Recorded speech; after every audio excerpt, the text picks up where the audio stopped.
My name is Cheta Nwanze. I'm a partner at SBM Intelligence. We're a research organization that does research sociopolitics, geoeconomics, and do risk advisory out of Lagos, Nigeria.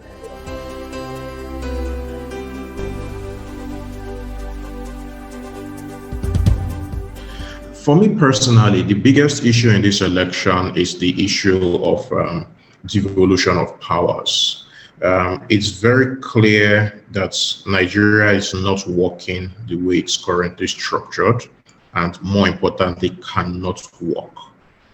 So what is very important is not just the presidential election, but also getting competent people at the various subnationals.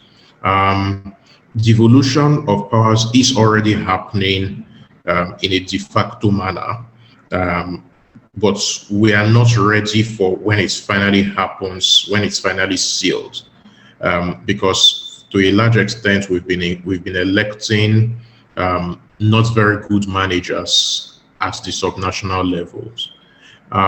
So devolution of powers for me is the critical issue. And in my own opinion, every other issue falls under devolution eventually. The security issues, for example, are undeniably a problem around the country, can be mitigated. I'm not going to say can be solved, but can be mitigated with better local intelligence, which means some form of local policing. I'm a bit reticent to say state policing, because given the current structure of the country, we would simply end up replacing one very bad police force with 36 different bad police forces. But local policing is a must. The change management of how that will happen is something that we need to discuss. And ultimately, that is for me the big ticket issue. How do we maintain a complete whole and diffuse powers away from Abuja without blowing the top off? That for me is the biggest issue.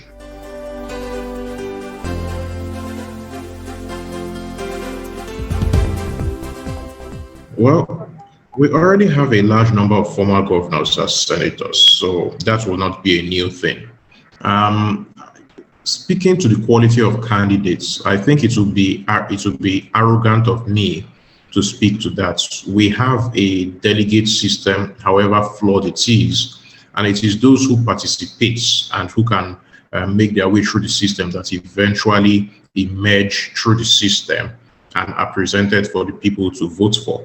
So that is a commentary on the willingness or ability of the people to participate in the political process.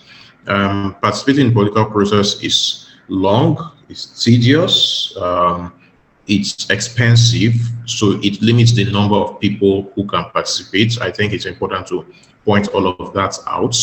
But having said that, a dedicated person can actually participate in the long term and make his way known, make his way through the process.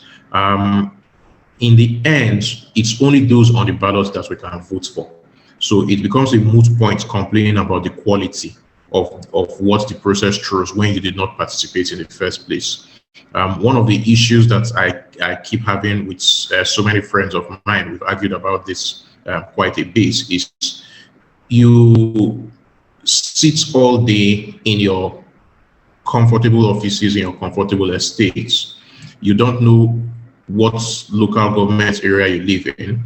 And I'm talking of many people who live in Lagos. Many people who live in parts of Lagos don't know whether they are in Kosofe or whether they are in, well, those people in Amuwadofin tends to know they're in Amuwadofin, but whether they're in Etiosa 1 or Etiosa 2, for example, as constituencies, many people simply do not know. So how can you really complain about the quality of candidates thrown up when you have not shown any interest in that very base level of participation? So that's my answer to that. My answer to that is that more people need to, at the very least, show an interest in things that are happening in their ward, because it's from the ward that the damage done starts, and it simply percolates upwards. The question of participation is one of the places where the whole democracy thing is bottom up. A lot of the problems of Nigeria are top down. There's no denying that. But on this particular one, it's actually bottom up. That's my view.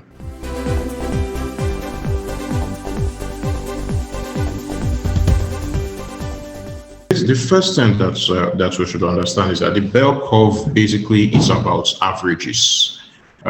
Whenever you have a group of people, you would have them. You would have most of them in the middle of whatever it is that you're trying to do. It's a mathematical tool that is used to basically is statistical, that is used to determine probability. And basically in that situation, most things will always fall around the mean. The mean of the distribution. So I use that basically to try to model human behavior in a country such as Nigeria. We have a almost fatal flaw, in that we tend to expect our leaders to be saints, or our political actors to be saints, while forgetting that first and foremost they are humans. And we have a situation where people will have to respond to, or people respond to incentives. This is normal human behavior all over the world. So typically when your incentives are bad, you'll find that more people will default to the mean of what the x-axis creates. I hope I'm not sounding too abstract. When your mean is in the negative side of things, which is what tends to happen in Nigeria, more people will exhibit bad behaviors. When you move the mean to the positive side of things, more people will behave themselves. I think that it might sound a reach to some people, but a good analogy would be Nazi Germany. Nazi Germany from about 90 years ago, and then what happens in the 60s when the main planner of the Nazis' final solution, Adolf Eichmann, was finally caught by the Israelis. Many Israelis, when they saw him, when he appeared on trial before he was eventually hanged, they could not understand how such a seemingly boring and ordinary person could have committed a lot of the crimes that he committed. But this can be explained by a simple Belkov. Adolf Eichmann was a normal, regular human being who did not necessarily hate the Jews. However, because Hitler and the Nazi government came to power and shifted the mean, the average, to a very dark place where Jew hating, Jew killing was acceptable and was even encouraged, most people simply shifted and coalesced around the average.